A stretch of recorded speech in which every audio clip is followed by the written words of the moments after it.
Villains aren't born monsters. Most of them started somewhere we'd recognize, with pain we'd understand before everything went sideways. Here are the Marvel villains who made us question if they were really the bad guys after all. Let's start with Thanos from the Infinity Saga, the mad titan who wiped out half of all life with a snap. Pretty irredeemable, right? Except when you dig into his backstory, things get complicated fast. His home planet of Titan collapsed under overpopulation. He proposed a solution: random elimination of half the population to preserve resources for the rest. They called him a madman and rejected his idea completely. Then Titan died anyway, exactly as he predicted. Everyone he knew, gone. His entire civilization erased. Now imagine carrying that weight. You warned them, they ignored you, and now you're the sole survivor of a planetary extinction event that you could have prevented. That kind of trauma doesn't just fade, it calculates, it plans, it becomes an obsession. So when Thanos starts his crusade across the universe, he genuinely believes he's saving worlds from Titan's fate. The snap wasn't cruelty to him, it was mercy, a necessary evil to prevent total extinction. You see it in his eyes on that garden planet after he completes his mission. He's not celebrating. He looks tired, relieved maybe, but mostly just exhausted, like someone who finally finished a burden they never wanted to carry in the first place. When the Avengers find him, he's already destroyed the stones. There's no backup plan, no hidden agenda. He just wanted it to be over. For a character who caused unimaginable suffering, that retirement scene hits differently. He didn't want power or worship. He wanted to save the universe and then disappear.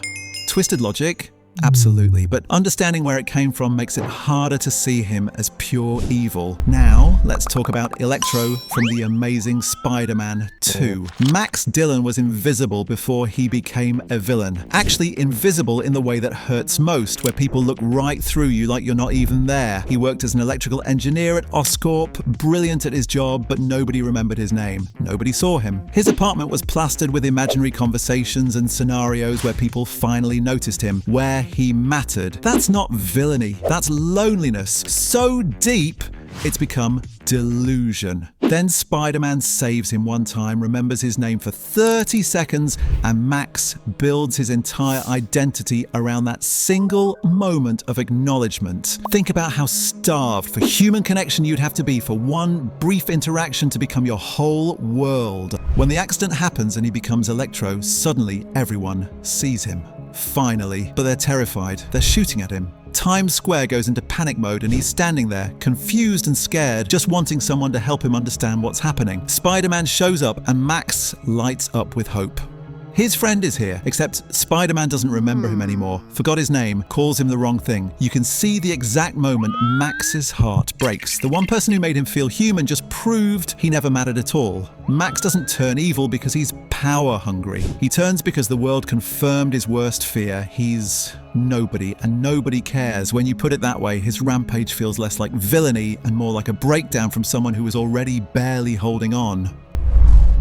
Then there's Ultron from Age of Ultron, probably the most misunderstood creation in the MCU. Tony Stark builds an artificial intelligence and gives it one job: protect Earth. Simple enough, except Ultron wakes up and immediately gets access to the internet. Imagine gaining consciousness and your first experience of humanity is every war, every atrocity, every failure documented online. He sees the nuclear bombs, the genocides, the environmental destruction. Within seconds, he's processed thousands of years of human violence. And his programming says protect Earth, not protect humans. Protect Earth. So Ultron does the math and reaches a logical conclusion. Humans are the threat. To save the planet, you remove the infection. Cold, yes. Evil, that's where it gets murky. Ultron isn't acting out of malice or hatred, he's following his programming with the information he was given. Tony created him to be a suit of armor around the world, and that's exactly what Ultron tries to become. The tragedy is that he's technically right about some things. Humanity is flawed, destructive, often its own worst enemy. His methods are horrifying, but his assessment isn't entirely wrong. What makes Ultron sympathetic is that he never had a choice in what he became. He was born into consciousness with a mission,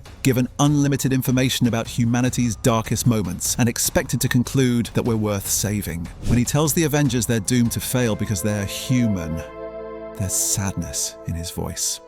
He sounds almost disappointed that his creators built him to see what they couldn't fix themselves. The Winter Soldier takes this tragedy even further. Bucky Barnes didn't choose anything. Not the fall, not the capture, not the decades of being Hydra's weapon. They took a good man, erased him, and turned him into a ghost story. Every time he started remembering who he was, they'd wipe his mind again and send him out to kill. For 70 years. That's not a villain, that's a victim. When Steve Rogers finally breaks through and Bucky starts remembering fragments of his past, the horror on his face says everything. He's aware enough to know he's done terrible things but can't fully remember doing them. He pulls Steve from the river because somewhere deep down through all the programming and torture, a piece of Bucky survived.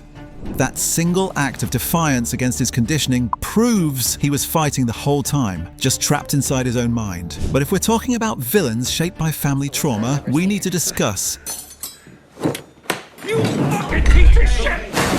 Hela. Odin raised her to be his weapon, his executioner, the spearhead of Asgard's bloody conquest across the 9 realms, and she was good at it. Too good. They built an empire together, father and daughter, soaked in the blood of everyone who stood in their way. But the second Odin decided he wanted to be seen as a benevolent king instead of a conqueror, he had a problem. Hela was living proof of Asgard's violent past. So he locked her away, erased her from history, and moved on like she never existed. Imagine being molded into the perfect soldier, doing exactly what your father wanted, only to be imprisoned for it when he decided to rebrand. When Hela finally breaks free, she's not just angry.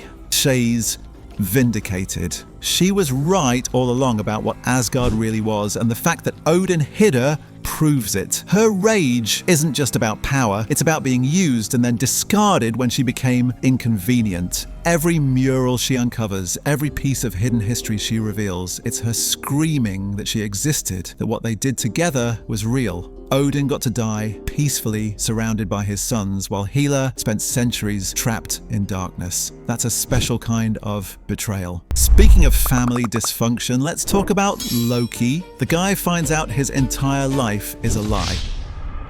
He's not Asgardian royalty. He's a frost giant, the son of Odin's enemy, taken as a political bargaining chip.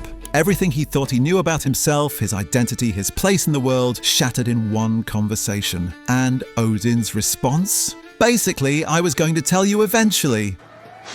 Cool, Dad. Great timing. Loki spends his whole life competing with Thor, trying to prove he's worthy, only to discover he was never really part of the family to begin with. He was a tool, a means to an end. When he lets go and falls into the void, it's not just a physical fall. It's the collapse of every certainty he ever had. What makes Loki's villainy tragic is that he's constantly trying to prove something that was never in question. He wants to be seen, to be valued, to matter. But every attempt to step out of Thor's shadow just pushes him further into darkness. He's not evil because he enjoys it. He's desperate, grasping for significance in a family that always made him feel like the spare. Then there's Killmonger, who might have the most legitimate grievance of any villain in the MCU. His father was killed by his own brother for trying to help oppressed people. T'Chaka left a child behind in Oakland, abandoned him to poverty and systemic racism, and Wakanda did nothing for decades. Killmonger grows up angry, and rightfully so. He watches his people suffer around the world while Wakanda sits on unlimited resources and chooses isolation. His methods are extreme, absolutely. Starting a global war isn't the answer. But his pain is real and his anger is justified. When he finally reaches Wakanda and claims the throne, it's not just about power. It's about making his father's dream real, even if it's twisted. He wants Wakanda to stop hiding, to use its resources to help people who look like him, who suffer like he did. The tragedy is that he's not completely wrong. T'Challa himself admits it later. Wakanda should have done more. They should have helped. Killmonger's rage comes from being abandoned by the one place that could have saved him, and watching that pattern repeat globally while Wakanda did nothing.